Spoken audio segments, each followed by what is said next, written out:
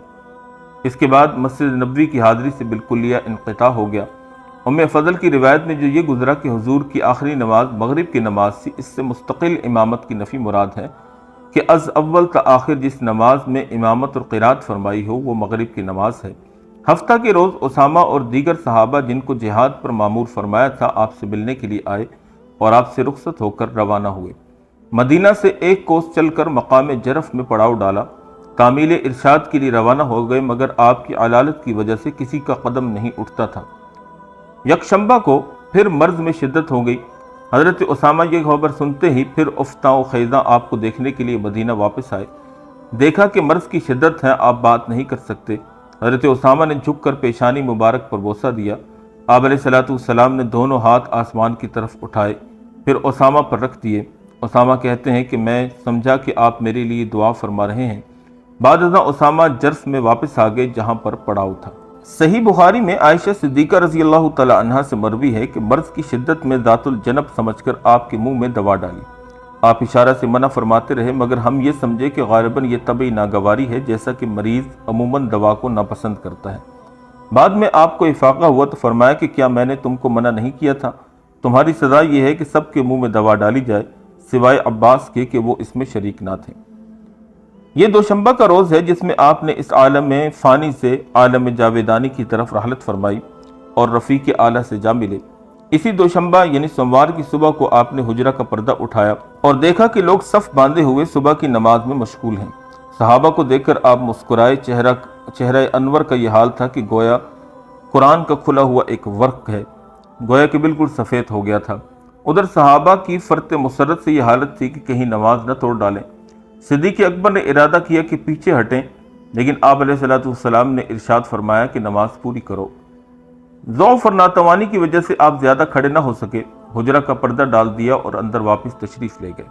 آپ علیہ السلام کا پردہ اٹھا کر نمازیوں کی طرف دیکھنا یہ چہرہ انور کی آخری جلوہ افروزی تھی اور صحابہ کرام کے لیے جمال نبوت کی آخری زیارت کا موقع تھا۔ صدیق اکبر جب صبح کی نماز سے فارغ ہوئے تو سیدھے حجرہ مبارکہ میں گئے اور آپ کو دیکھ کر عائشہ صدیقہ سے کہا کہ میں دیکھتا ہوں کہ آپ علیہ السلام کو اب سکون ہے، جو کرب اور بے چینی پہلے تھی وہ اب نہیں ہے۔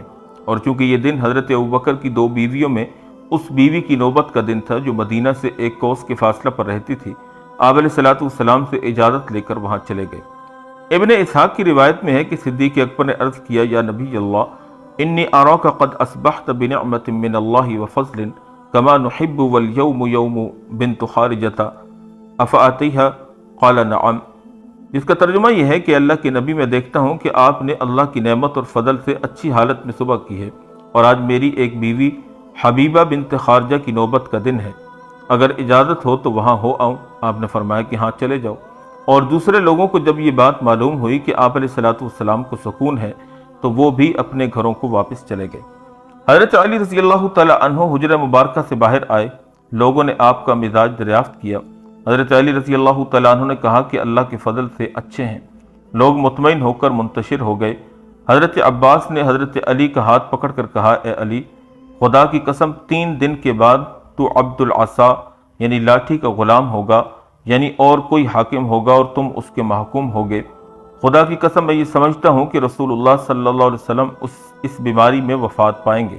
بہتر ہے کہ ہم آپ علیہ السلام سے اس بارے میں دریافت کر لیں کہ آپ کے بعد کون خلیفہ ہوگا۔ اگر ہم میں سے ہوگا تو معلوم ہو جائے گا، ورنہ آپ اس کے بارے میں ہمیں وصیت فرما دیں گے۔ حضرت علی رضی اللہ تعالی عنہ نے کہا کہ ممکن ہے کہ آپ صلی اللہ علیہ وسلم ہمارے متعلق انکار فرما دیں، پھر ہم ہمیشہ کے لیے اس سے محروم ہو جائیں۔ خدا کی قسم میں آپ سے اس بارے میں ایک حرف بھی نہیں کہوں گا۔ لوگ یہ سمجھ کر کہ آپ کو افاقہ اور سکون ہے منتشر ہو گئے۔ کچھ دیر نہ گزری تھی کہ عالم نزا شروع ہو گیا۔ عائشہ صدیقہ کی آغوش میں سر رکھ کر لیٹ گئے۔ اتنے میں حضرت عائشہ کے بھائی عبد الرحمن بن ابی بکر کے ہاتھ میں مسواک تھی۔ وہ جب آئے تو آپ ان کی طرف دیکھنے لگے۔ ام المومنین کہتی ہیں کہ میں نے عرض کیا، یا رسول اللہ، آپ کے لیے مسواک لے لوں؟ تو آپ نے فرمایا کہ ہاں۔ میں نے کہا کہ میں اس کو نرم کر دوں؟ تو آپ علیہ السلام نے اشارہ سے فرمایا کہ ہاں نرم کر دو۔ ام المومنین سیدہ عائشہ کہتی ہیں کہ میں نے چبا کر وہ مسواک آپ کو دی۔ اسی وجہ سے حضرت عائشہ صدیقہ بطور فخر اور بطور تحدیث بالنعمت یہ کہا کرتی تھی کہ اللہ نے اخیر وقت میں میرا آب دہن آپ کے آب دہن کے ساتھ، یعنی تھوک کو آپ کے تھوک کے ساتھ ملا دیا، اور آپ کی وفات میرے حجرہ میں اور میری نوبت کے دن میں اور میرے سینہ اور ہنسلی کے درمیان میں ہوئی۔ ملا علی قاری رحمہ اللہ نے نقل کیا ہے کہ جو شخص مسواک پر مواظبت کرے تو مرتے وقت اس کی زبان پر کلمہ شہادت جاری ہو جاتا ہے، اور افیون کھانے والے کی زبان پر جاری نہیں ہوتا۔ آپ علیہ السلام کے پاس پانی کا ایک پیالہ رکھا تھا۔ درد سے بےتاب ہو کر بار بار ہاتھ اس پیالے میں ڈالتے اور منہ پر پھیر لیتے اور کہتے جاتے، لا الہ الا اللہ ان للموت سکرات، اللہ کے سوا کوئی معبود نہیں، بے شک موت کی بڑی سختیاں ہیں۔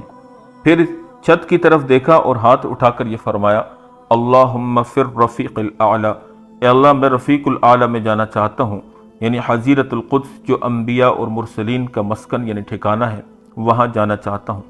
عائشہ صدیقہ فرماتی ہیں کہ میں بار بار آپ سے سن چکی تھی کہ کسی پیغمبر کی روح اس وقت تک قبض نہیں کی جاتی جب تک اس کا مقام جنت میں اس کو دکھلا نہ دیا جائے اور اس کو اختیار نہ دیا جائے کہ دنیا اور آخرت میں سے جس کو چاہے اختیار کرے۔